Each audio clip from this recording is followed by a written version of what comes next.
Hello, welcome back to Emotionally Unavailable. I'm your host, Malisa Hepner. So good to see everybody. I don't see anyone. Anyway, okay, so today I'm going to talk a little bit about basically subconscious narratives, but in relation to connection, because connection really is the piece of all of the things that help us survive. I mean, do you guys know about that study? Like, I don't, I've not looked this up ever. I just heard about it a ton, but about how they did that study on, I think it was like Russian orphanages, maybe Chinese orphanages way back in the like 60s or 70s. And one group of the babies was like just fed. I don't think they were like held or coddled or anything like that, nurtured while they were fed or in between feedings. And the other group was given touch, and touch is necessary for survival, is essentially what the study concluded. And even though a lot of connection isn't touch, it is what helps us survive all of this. And I'm really passionate about teaching people the reasons why we're staying disconnected from people. So I didn't have anything else to talk about today, so I thought that I would just do this. I'm going to refer back to the presentation. So the thing is that we view behaviors a certain way, especially like as therapists, these behaviors can get really labeled pretty negatively as resistant, avoidant, unmotivated, difficult, self-sabotaging, emotionally unavailable. But if you look at them through this trauma lens and the way that trauma disconnects us from ourselves and connecting with others, then you'll see that all of these things that we are doing just to feel safe and what our nervous system starts to do because it's familiar is protect against vulnerability, try to anticipate rejection, avoid shame narratives, preventing emotional overwhelm, maintaining psychological safety, and repeating familiar attachment patterns. Essentially, through the things that happen in our childhood, and it doesn't even have to be those big T traumas, but anything that leaves us like with the emotional neglect, which I'm sorry, but all of us received at least the bare minimum of emotional neglect, because emotional neglect really is when you didn't have any caregiver or adult to walk you through those emotional developmental milestones. When you are told, it's okay, don't cry. When you are told big girls don't cry. When you are told boys don't cry. When you are told to look at the bright side. When you are told someone has it worse than you, so you shouldn't care about the thing that you're feeling. All of those are forms of emotional neglect. That's not me chastising anyone. None of us knew that. I didn't know that when I was raising kids. The people who raised me didn't know that, nor were they like really even aware of what they were doing. The people before that, like, I'm not saying you have to hate yourself or anyone else, but we have to know what causes these wounds if we want to know how to heal them. Or some of the bigger T traumas, if you were abused, but then a little T trauma, criticism. I see criticism in parenting every single day, questioning your child's outfit or makeup choices or hair choices, criticizing that they made a mistake like spilling the milk or not putting the dog outside and it uses the bathroom inside. Criticism creates a wound. I'm not demonizing or vilifying anybody, but it happens. We all make these mistakes. So it's important to start with the awareness that we know that we make mistakes. It's okay that we make mistakes. Whether or not you have gotten to a place of understanding and or forgiveness with your caregivers, that's irrelevant to this for me, because I really believe resistance keeps us stuck. So telling yourself that you should forgive somebody or that, that's the path to freedom or whatever it is that we believe around forgiveness, that isn't going to help you progress. Sitting with where you actually are in that journey, that's the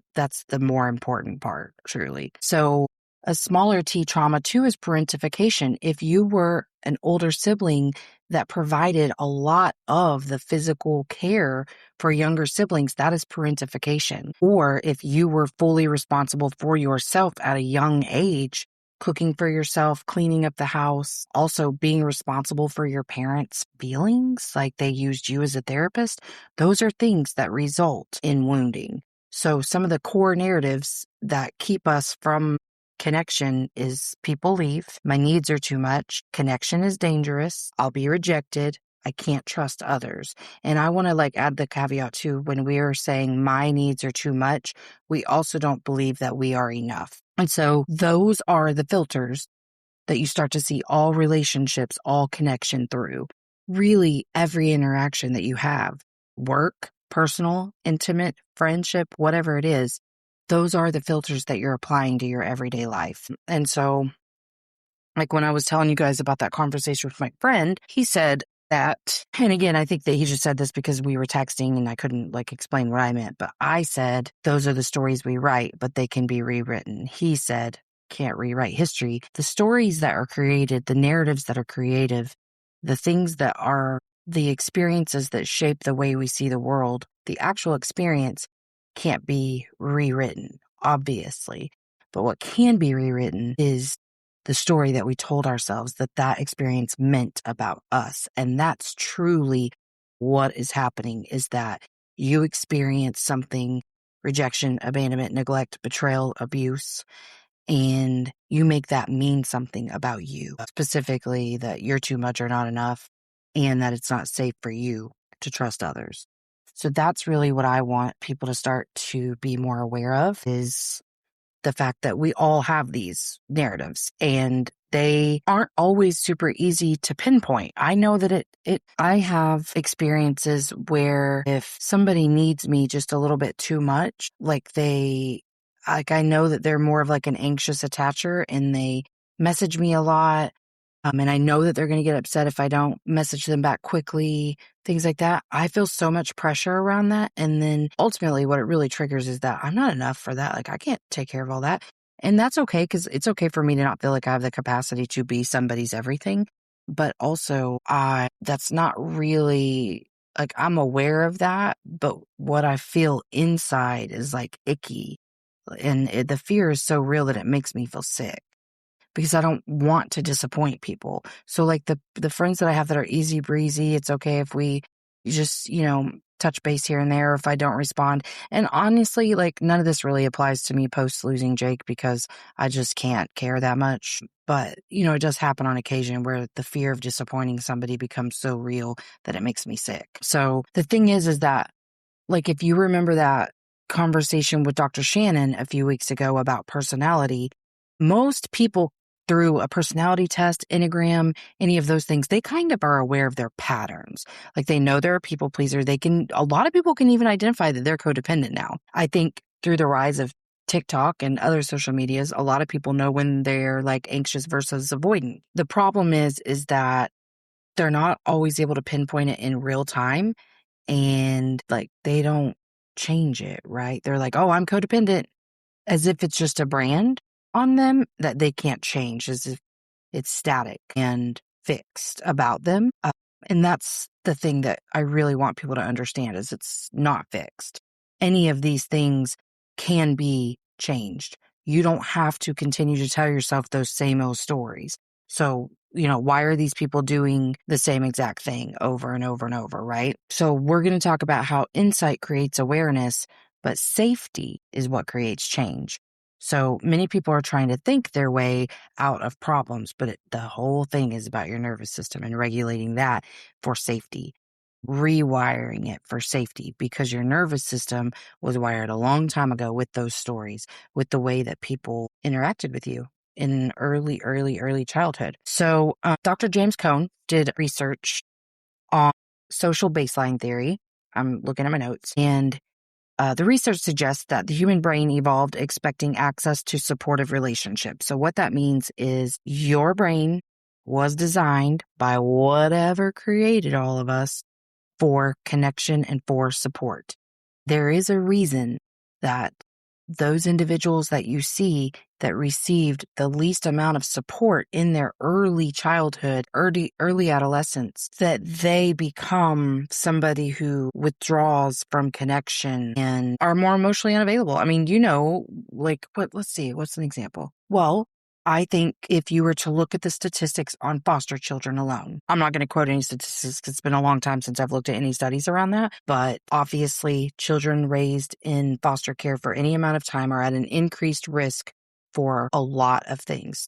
It's pretty simple to draw the conclusion that because they didn't receive the type of support they need, they now function in society in a way that keeps them. Hey guys, it's me. Emotionally Unavailable is produced 100% in-house by me with no team. So if the show has ever helped you and you want to give back, subscribe to the Patreon. There's several different levels with different benefits in each. Check the show notes and you can see what each tier subscription will get you. There's also lots of fun things coming down the pipeline for the Patreon subscribers, so get in early. You can get a workbook, you can buy merch, you can do any of the things, and all of that supports the show to help it keep going. Really appreciate every single one of you. I love you so much, and I can't wait to see what we continue to do together, separate from others.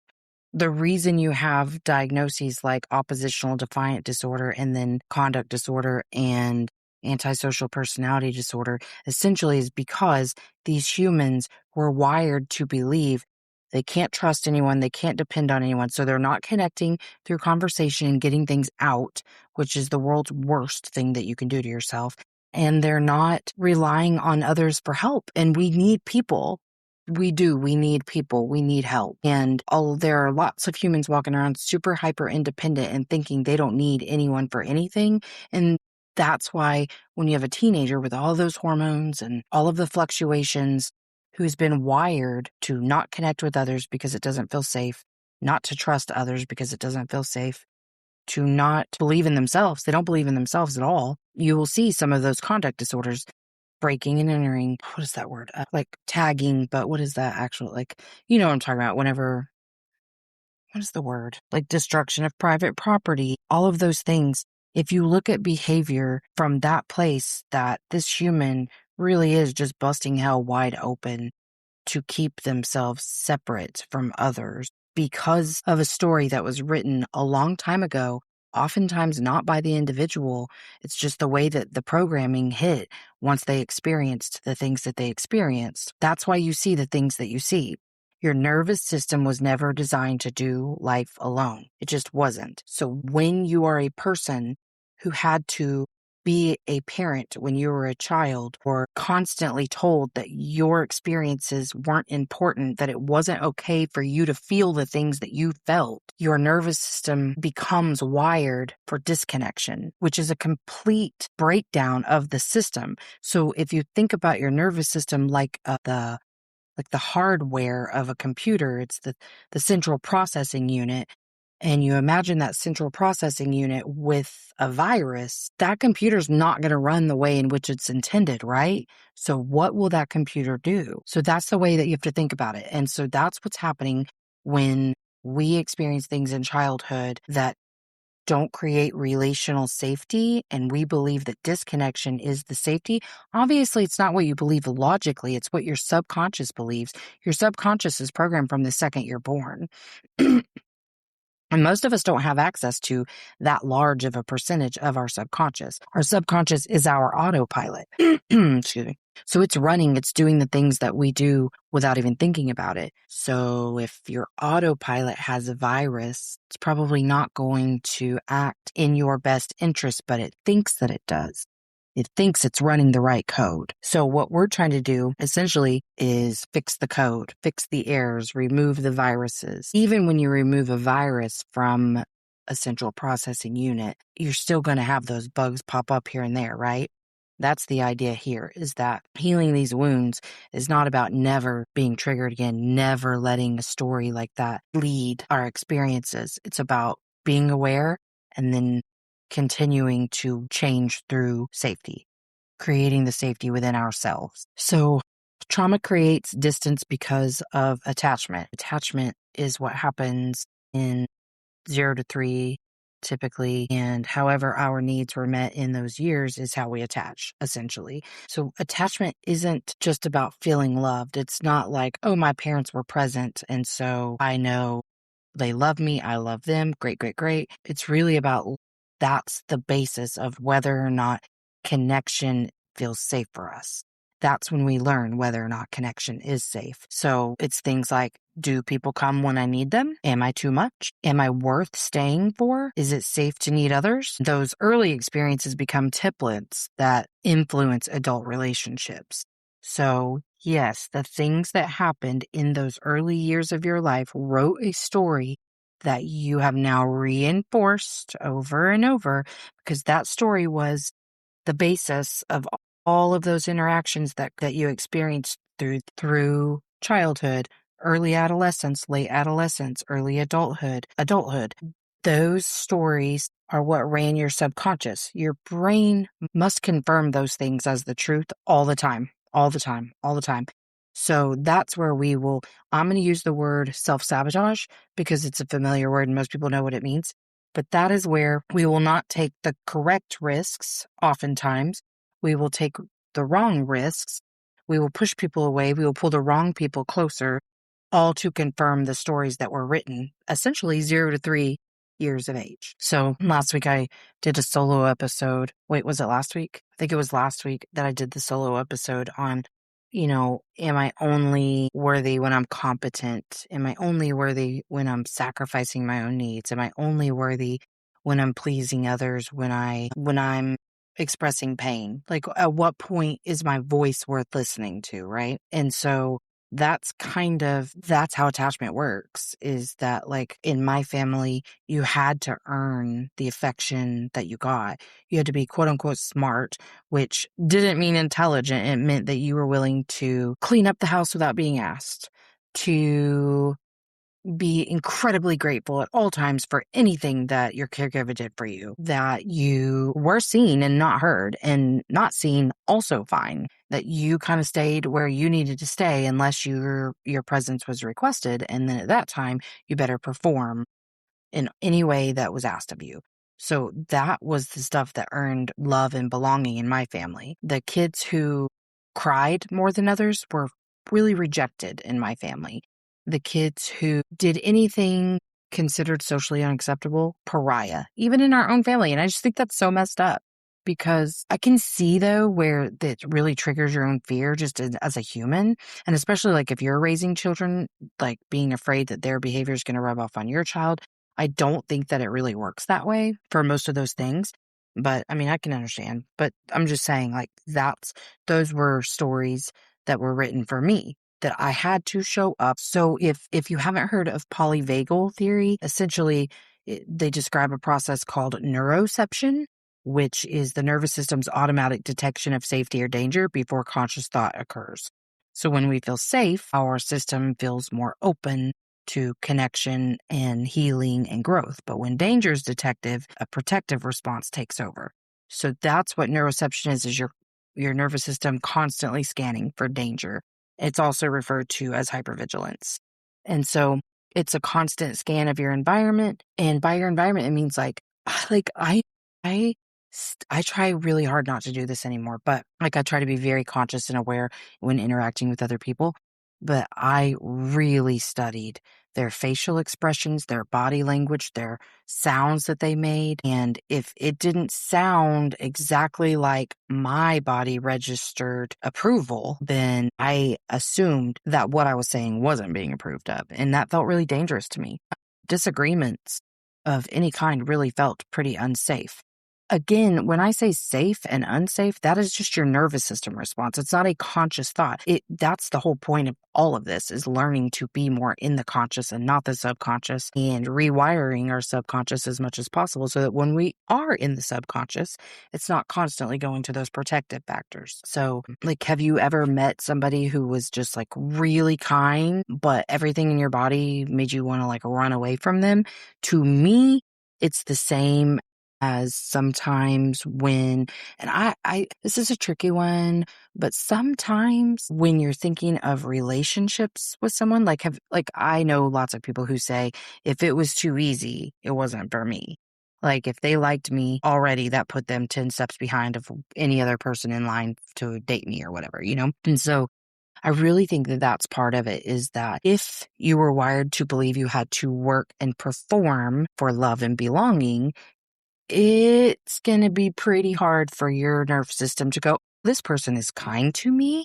They like me. They accept me for exactly who I am. They're not telling me I need to change anything. That is the perfect match for me. Like, it's just not going to happen. If you're not somebody who's done this work extensively and integrated the knowledge, it's not going to happen. So that is why you will see that whole, like, if you watch TikTok at all, or you've gotten into like the runner chaser dynamic on any videos on social media, essentially those people who, an anxious attachment and avoidant attachment coming together, that's why that dynamic happens, because the avoidant is terrified of connection and views connection as unsafe, and the anxious craves connection, but the only type of connection that feels safe is the one that you have to earn. And the avoidant, typically no connection feels safe because they don't feel worthy of the connection, truly. But I feel like I don't like to get too much into that because I believe we all are avoidant. Certain people will trigger our anxious attachment parts of us,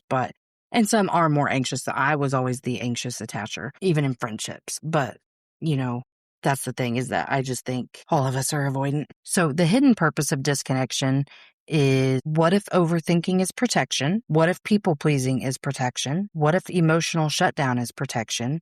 What if hyper independence is protection? And we're not here to shame any of these things about ourselves. Maybe you're seeing a lot of things that are in your partner, but it's just about understanding why that's happening. Like, I see this so much. Like, I know someone who, I think their not enough narrative is really strong. And whenever somebody needs them just a little bit too much and it feels like pressure, how can I describe needing too much? Because it's not real. If they feel pressure from their connection, like they're going to have to show up a certain way, then they are going to push that person away every time because they don't feel like they're enough for it. So when I want to invite you guys to think about your own protective factors when connection feels uncertain, whether this is in your family, friends, intimate relationships, whatever, work.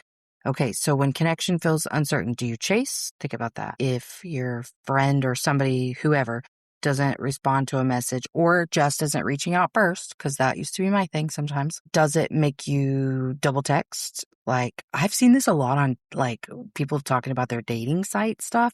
Like, somebody doesn't respond to a text message and they're like, and oh my God, I used to be this person. Like, I would text, you don't say anything. I'm like, oh, okay, so you just hate me. That's fine. I just wish you could have been honest, blah, blah, blah, blah, blah, blah.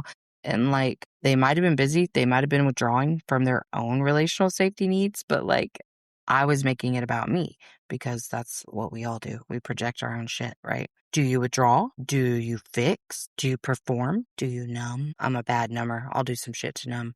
Do you over-explain? Do you become hyper-competent, hyper-independent? And so once you kind of figure that out, you ask yourself, what is this strategy trying to protect me from feeling? Typically, that's going to come down to those attachment wounds. Is it trying to protect me from feeling betrayal, neglect, abandonment, rejection, abuse? So I would invite you guys to make 2 lists of people who activate your nervous system and people who help your nervous system settle. So activating your nervous system means it gets your heart rate going a little bit.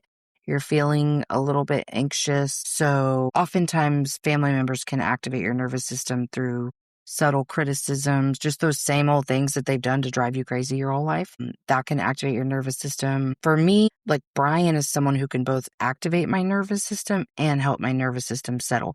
But really the reason that he can help me settle my nervous system now is because I know what I need to settle my nervous system, and I can ask him for that directly, and he's more than willing to do it if I ask. I can't expect him to know because we have very different needs for relational safety. He withdraws really bad, and I withdraw now. I think my narrative's really switched, not any healthier, but through the years to more of I'm too much, and so I'll just be less and take up less space and pretend that things don't bother me when they do and push people away and just not be as available. So I just put more barriers between me and other people. But at first it was just begging everyone in my life to receive me. And I think they probably did. Again, my story was that I was too much and not enough. So my subconscious was going to confirm that over and over to make that outer world look like that story that I was telling myself. And I wasn't aware of the story. So now that I am, obviously it changes my dynamics with everyone. But for me to feel safe in relationships, I have to be able to say how I'm feeling and not feel criticized. Anybody who criticizes me can activate my nervous system. That's a tricky one because it can feel like criticism because I'm hypersensitive to criticism, but it's not necessarily criticism. For instance, this is not related to criticism, but If somebody says sure in response to me asking something, because I was so fucking terrified to ask for the thing to begin with, I'm looking for really solid proof that they're not at all upset that I asked. When sometimes it's okay that a person doesn't seem thrilled to do something for you, but they're willing to do it. Well, okay, yeah. Let me figure that out. You know what I'm saying? Anyway, so if I'm looking for proof that you don't want to do this for me, the word sure is the first way to get me to react. So here is an exercise called borrowing safety. I want you to think about who one person is whose voice helps your shoulders drop. Just listening to them talk just feels good. And you can drop those shoulders and just be present with them. My friend who we went on the staycation with, I feel like even before losing Jake, I have felt this way about her, but she really made it her job to learn me and know me intimately. And to me, that shows me that she really values our relationship and values me, that she wanted to create relational safety with me. And I love that. And being with her is so safe because I know she's not going to criticize me. She's going to meet me exactly where I am. Even if we do things so different and she gets a little carried away with how she's expressing that opinion, we both do that. We will always come back home to, yeah, but man, I get it. I'm so sorry. So that is somebody who really I feel so safe with. I can think of other friendships that truly I can picture now thinking about the relationship and the interactions and the experiences where truly I am a little more contracted and I am bracing for them to hurt me. And not now that I'm aware of that, which may have just happened in this exercise, honestly, but now that I'm aware of that, I also know, well, I'm probably taking so much of their shit personally. And a lot of that was related to me feeling like I had to perform in those relationships so that they didn't judge me, so that they mostly judge. Yeah. Yeah. Mostly I cared if they judge me. But who do you have in your life that makes you feel soft and you can be whoever you need to be in that moment? And I do have several. I really do. And I feel really grateful for that because there was a time that I wouldn't have seen that and I wouldn't have been able to identify really anyone. And I think that me feeling activated by Brian and not feeling like I could show up however I wanted to was because I was putting all those barriers between us. But, I do still be fucking with people sometimes that I don't feel necessarily safe with. And I think, if I'm just being really honest, doing this exercise right now, asking myself that question right along with you guys, I'm not necessarily going to just quit tending to the relationships that I can identify that I don't feel that dropping of the shoulder sensation, but yet feel the contracting. I'm not going to necessarily quit tending to those relationships, but I do think it's going to be important to chill and show up as myself anyway, and then go from there. So anyway, that's probably it for today. I would invite you guys to send a text to your person that you thought of that makes your shoulders drop. Schedule a coffee, sit with someone safe, understand that we are hardwired for connection. We just don't feel safe most of the time with it. So we are going to learn how to feel safe in connection. So hope you enjoyed this. I didn't have anything else to talk about, really. And I've applied for a couple of TEDx talks. And so I'm kind of figuring out which parts of this conversation I feel really passionate about, because I'm going to believe that I will at least get an interview and I want to be really ready to talk about it. So I appreciate you guys listening. Hope it helps. I'd love your feedback, what you learned about it, what was confusing. That would be really great. Hey guys, guess what? I'm noticing. So for the first time ever, I actually got notifications about comments on Spotify. Haven't gotten any notifications about comments or whatever on Apple, but I did get notifications about Spotify. I do appreciate you guys interacting in that way. It's very helpful. Thank you. Please continue that. Share the podcast with somebody that you know this week. I would appreciate that. Pushing for that top 3%. I'm in the top 5% right now, which is wonderful. If you like the show, if it's ever done anything for you and you want to give back, the way that you can do that is through the Patreon. The $5 tier gets you ad-free early episodes. The $10 tier gets you access to the growing library of resources. And the $20 will give you the ability to be coached with me. So anyway, appreciate you guys. And I love you. So thank you for being here. Like I said, share with people. And yeah, I will see you guys later. Thanks for coming to Emotionally Unavailable. If you haven't already, like, subscribe, and share. Emotionally Unavailable. All right, that's it from me. So make sure that you check out the show notes for links. And until next time, let's all just keep swimming. INDEPE and cut.